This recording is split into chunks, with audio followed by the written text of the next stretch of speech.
ಎಲ್ಲರಿಗೂ ಸ್ವಾಗತ. ಸಾನ್ವಿ ತಿಂಡಿ ಮನೆಗೆ ಸಬ್ಸ್ಕ್ರೈಬ್ ಆಗಿ ಪೂರ್ತಿ ವಿಡಿಯೋ ನೋಡಿ. ತೊಳೆದಿರೋಂಥ ಬೆಂಡೆಕಾಯಿ ತೊಗೊಂಡು ಈ ರೀತಿ ಸಣ್ಣಗೆ ಹಚ್ಕೊಬೇಕು. ಇವತ್ತು ಬೆಂಡೆಕಾಯಿ ಪಲ್ಯ ಹಾಗೆ ಸಾಗು ಮಾಡ್ತಾ ಇದ್ದೀನಿ. ಪಲ್ಯಕ್ಕೆ 2 ಈರುಳ್ಳಿ ಹಾಗೆ 1 ಟೊಮೆಟೊ, ಒಂದು ಸ್ವಲ್ಪ ಖಾರಕ್ಕೆ ತಕ್ಕಷ್ಟು ಹಸಿಮೆಣಸಿನ್ಕಾಯಿ ಹಾಗೆ ಸ್ವಲ್ಪ ಕಾಯಿ ತುರಿನ ತೊಗೊಂಡಿದ್ದೀನಿ.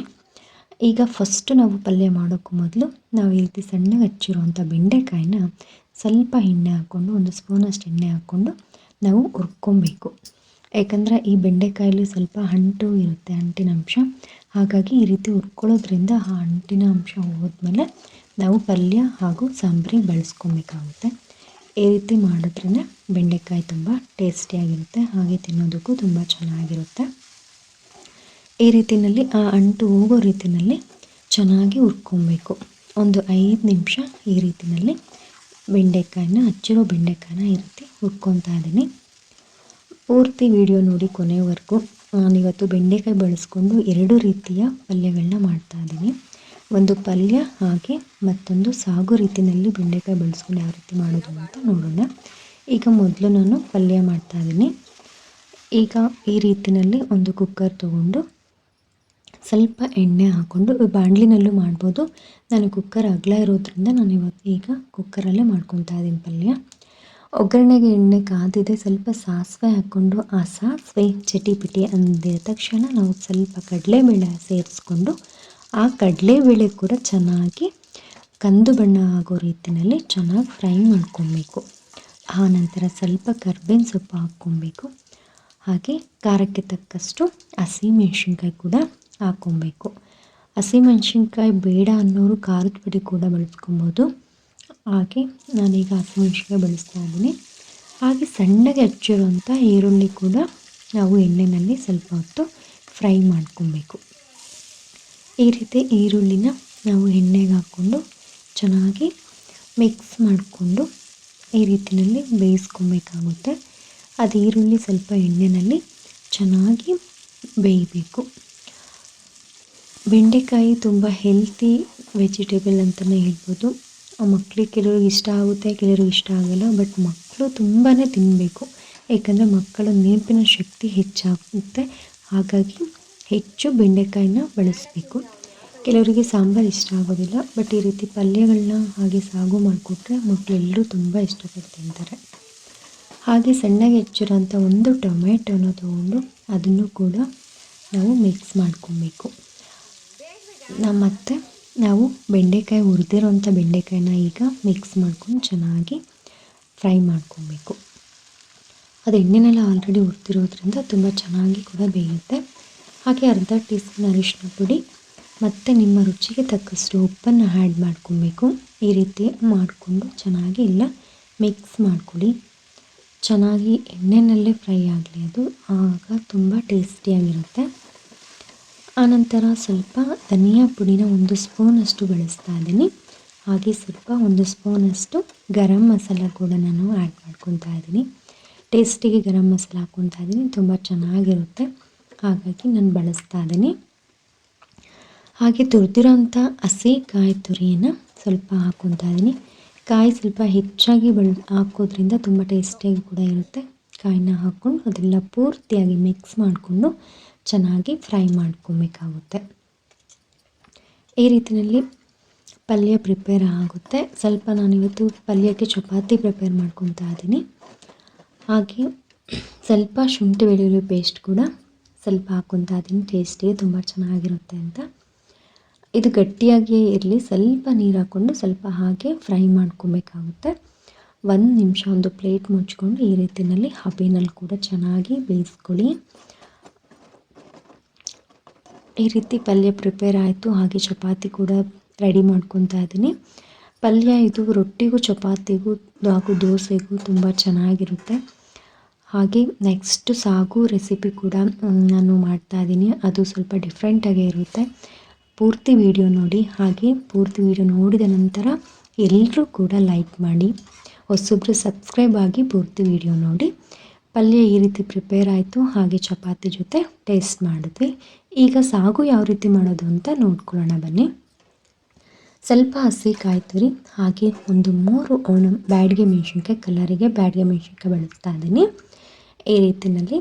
ಹಾಗೆ ಚಕ್ಕೆ ಲವಂಗ ನೀವು ಹಾಕ್ಕೊಳ್ಳೋರು. ಈಗ ಒಂದು ಒಳ್ಳೆ ಸಾಗು ಪ್ರಿಪೇರ್ ಮಾಡ್ಕೊಳ್ಳೋಣ. ಒಂದು ಅರ್ಧ ಕಪ್ಪಷ್ಟು ಕಾಯಿ ತುರಿ, ಹಾಗೆ ಕಲರಿಗೆ ಒಂದು 3 ಬ್ಯಾಡಗಿ ಮೆಣಸಿನ್ಕಾಯಿ, 1 ಟೀ ಸ್ಪೂನಷ್ಟು ಚಕ್ಕೆ ಲವಂಗದ ಪುಡಿ ಹಾಕ್ಕೊಂಡಿದ್ದೀನಿ. ಹಾಗೆ ಸ್ವಲ್ಪ ಶುಂಠಿ ಹಾಕ್ಕೊಂಡು ಈ ರೀತಿಯಲ್ಲಿ ಗ್ರೈಂಡ್ ಮಾಡ್ಕೊಬೇಕು. ಈ ರೀತಿ ಚೆನ್ನಾಗಿ ಗ್ರೈಂಡ್ ಮಾಡ್ಕೊಂಡ್ಮೇಲೆ ತೊಳೆದಿರೋ ಅಂಥ ಹಚ್ಚಿರೋ ಈರುಳ್ಳಿ ತೊಗೊಂಡಿದ್ದೀನಿ 2, ಹಾಗೆ ಸುಲಿದಿರೋ ಅಂಥ ಒಂದು ಬೆಳ್ಳುಳ್ಳಿ, ಹಾಗೆ ಸ್ವಲ್ಪ ಕೊತ್ತಂಬರಿ ಸೊಪ್ಪೊಂದಿಗೆ ಚೆನ್ನಾಗಿ ಈ ರೀತಿ ಗ್ರೈಂಡ್ ಮಾಡ್ಕೊಳ್ಳಿ. 1 ಸ್ಪೂನಷ್ಟು ಧನಿಯಾ ಪುಡಿ, ಹಾಗೆ ಖಾರಕ್ಕೆ ತಕ್ಕಷ್ಟು 1 ಸ್ಪೂನ್ ಖಾರದ ಪುಡಿ ಹಾಕ್ಕೊಂಡು ಇದನ್ನು ನುಣ್ಣಗೆ ರುಬ್ಕೊಬೇಕು. ನಾವೆಷ್ಟು ನುಣ್ಣಗೆ ರುಬ್ಕೊತೀವೋ ಅಷ್ಟು ಚೆನ್ನಾಗಿ ಒಂದೊಳ್ಳೆ ಗ್ರೇವಿ ರೆಡಿ ಆಗುತ್ತೆ. ಇವತ್ತು ಬನ್ನಿ ಯಾವ ರೀತಿಯಲ್ಲಿ ನಾವು ಹಾಗೆ ಬೆಂಡೆಕಾಯನ್ನ ಬಳಸ್ಕೊಂಡು ಒಂದು ಒಳ್ಳೆ ಸಾಗು ಅಂದರೆ ಒಂದು ಒಳ್ಳೆ ಗ್ರೇವಿ ರೆಡಿ ಮಾಡೋದು ಯಾವ ರೀತಿ ಅಂತ ನೋಡ್ಕೊಳ್ಳೋಣ. ಒಗ್ಗರಣೆಗೆ ಸ್ವಲ್ಪ ಎಣ್ಣೆ ತೊಗೊಂಡಿದ್ದೀನಿ. ಆ ಎಣ್ಣೆ ಕಾದಿದೆ. ಆ ಎಣ್ಣೆ ಕಾದ ನಂತರ ಸ್ವಲ್ಪ ಸಾಸಿವೆ ಹಾಕ್ಕೊಂಡು ಆ ಸಾಸಿವೆ ಚಿಟಿಪಿಟಿ ಅನ್ನೋ ಸೌಂಡ್ ನಂತರ ನಾವೀಗ ಕರ್ಬೇವಿನ ಸೊಪ್ಪನ್ನ ಆ್ಯಡ್ ಮಾಡ್ಕೊತಾ ಇದ್ದೀನಿ. ಹಸಿ ಕರ್ಬೇವಿನ ಸೊಪ್ಪು. ಇವತ್ತು ನಾನು ಸ್ವಲ್ಪ ಹೆಸರು ಕಾಳು ತೊಗೊಂಡಿದ್ದೀನಿ. ಮೊಳಕೆ ಕಟ್ಟಿರೋ ಅಂಥ ಹೆಸರು ಕಾಳನ್ನ ತೊಗೊಂಡು ಎಣ್ಣೆಯಲ್ಲಿ ಚೆನ್ನಾಗಿ ಈ ರೀತಿ ಫ್ರೈ ಮಾಡ್ಕೊಳ್ಬೇಕು. ಈ ರೀತಿನ ಚೆನ್ನಾಗಿ ಫ್ರೈ ಮಾಡಿಕೊಂಡು ಅದು ಕಾಳು ಎಣ್ಣೆಯಲ್ಲಿ ಬೇಯೋ ರೀತಿಯಲ್ಲಿ ಫ್ರೈ ಮಾಡ್ಕೊಳ್ಳಿ. ಹಾಗೆ ಹಚ್ಚಿರೋಂಥ ಒಂದು ಟೊಮೆಟೊನ ನಾವು ಆ್ಯಡ್ ಮಾಡ್ಕೊತಾ ಇದ್ವಿ. ಹಾಗೆ ನಾನು ಬೆಂಡೆಕಾಯಿನ ಸ್ವಲ್ಪ ವಾಶ್ ಮಾಡಿ ಚೆನ್ನಾಗಿ ಹಚ್ಕೊಂಡು ಹಾಗೆ ಸ್ವಲ್ಪ ಹುರಿದಿಟ್ಕೊಂಡಿರೋ ಬೆಂಡೆಕಾಯಿನ ಸ್ವಲ್ಪ ತೊಗೊಂಡಿದ್ದೀನಿ. ಈ ರೀತಿಯಲ್ಲಿ ಚೆನ್ನಾಗಿ ಅದನ್ನು ಕೂಡ ಬೆಂಡೆಕಾಯಿನ ಟೊಮೆಟೊ ಮತ್ತು ಈರುಳ್ಳಿ ಜೊತೆ ಚೆನ್ನಾಗಿ ಈ ರೀತಿಯಲ್ಲಿ ಮಿಕ್ಸ್ ಮಾಡ್ಕೊಳ್ಬೇಕಾಗುತ್ತೆ. 1 ನಿಮಿಷ ಆ ಕಾಳು ಬೆಂಡೆಕಾಯಿ ಮತ್ತು ಟೊಮೆಟೊ ಎಲ್ಲ ಚೆನ್ನಾಗಿ ಬೇಯಿಸ್ಕೊಳ್ಬೇಕು. ಈ ರೀತಿ ಒಂದು ಪ್ಲೇಟ್ ಮುಚ್ಕೊಂಡು ಆ ಹಬೆಯಲ್ಲಿ ಚೆನ್ನಾಗಿ ಬೇಯಿಸ್ಕೊಳ್ಳೋಣ. ಈ ಸಾಗು ಒಂದು ಸ್ವಲ್ಪ ಡಿಫ್ರೆಂಟಾಗಿರುತ್ತೆ ಫ್ರೆಂಡ್ಸ್. ಎಲ್ಲರೂ ಕೂಡ ಪೂರ್ತಿಯಾಗಿ ವಿಡಿಯೋ ನೋಡಿ. ನಿಮಗಿಷ್ಟ ಆದರೆ ಕಮೆಂಟಲ್ಲಿ ತಿಳಿಸಿ. ಹಾಗೆ ನಮ್ಮ ಚಾನಲ್ ಹೊಸದಾಗಿ ನೋಡ್ತಿರೋಂಥವ್ರು ಸಬ್ಸ್ಕ್ರೈಬ್ ಆಗಿ ಪೂರ್ತಿ ವಿಡಿಯೋ ನೋಡಿ. ಹಾಗೆ ವಿಡಿಯೋ ಕಂಪ್ಲೀಟ್ ಆದ ನಂತರ ಲೈಕ್ ಮಾಡೋದನ್ನು ಮರಿಬೇಡಿ. ಲೈಕ್ ಮಾಡಿ ಹಾಗೆ ನಿಮ್ಮ ಫ್ರೆಂಡ್ ಸರ್ಕಲಲ್ಲಿ ಶೇರ್ ಮಾಡಿ. ಈ ರೀತಿಯಲ್ಲಿ ಕಾಳು ಬೆಂಡೆಕಾಯಿ ನೋಡಿ ಈ ರೀತಿ ಚೆನ್ನಾಗಿ ಎಣ್ಣೆಯಲ್ಲೇ ಫ್ರೈ ಮಾಡ್ಕೊಳ್ಬೇಕು. ಇದು ಚೆನ್ನಾಗಿ ಫ್ರೈ ಆಗಿದೆ. ಇದು ಫ್ರೈ ಮಾಡಿಕೊಂಡು ಬೆಂಡೆಕಾಯಿನ ಅತಿ ಹೆಚ್ಚಾಗಿ ಬಳಸಿ, ಯಾಕಂದರೆ ಮಕ್ಕಳಿಗೆ ನೆನಪಿನ ಶಕ್ತಿ ಕೂಡ ಹೆಚ್ಚುತ್ತೆ.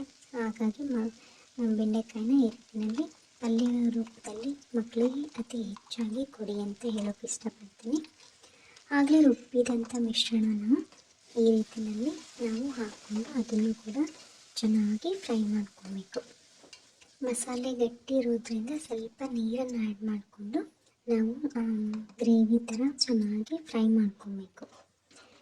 ಮಸಾಲೆ ಆದಷ್ಟು ನಾವು ಎಷ್ಟು ಫ್ರೈ ಮಾಡ್ಕೊತೀವೋ ಅಷ್ಟು ಟೇಸ್ಟಿಯಾಗಿರುತ್ತೆ.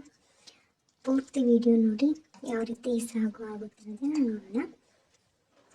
ನಾವು ಇವತ್ತು ಮಾಡ್ತಿರೋಂಥ ಈ ಸಾಗು ಮುದ್ದೆಗೂ ಚೆನ್ನಾಗಿರುತ್ತೆ, ಹಾಗೆ ಚಪಾತಿ ಪೂರಿಗೂ ಕೂಡ ಒಳ್ಳೆ ಕಾಂಬಿನೇಷನ್ ಅಂತಲೇ ಹೇಳ್ಬೋದು. ಈ ರೀತಿಯಲ್ಲಿ ಚೆನ್ನಾಗಿ ಕುದಿಸ್ಕೊಬೇಕು. ಹಾಗೆ ರುಚಿಗೆ ತಕ್ಕಷ್ಟು ಉಪ್ಪನ್ನು ಆ್ಯಡ್ ಮಾಡ್ಕೊಳ್ಳಿ. ಹಾಗೆ ಸ್ವಲ್ಪ ಅರಿಶಿನ ಪುಡಿ ಕೂಡ ಹಾಕ್ಕೊಂಡು ಚೆನ್ನಾಗಿ ಮಿಕ್ಸ್ ಮಾಡ್ಕೊಬೇಕು.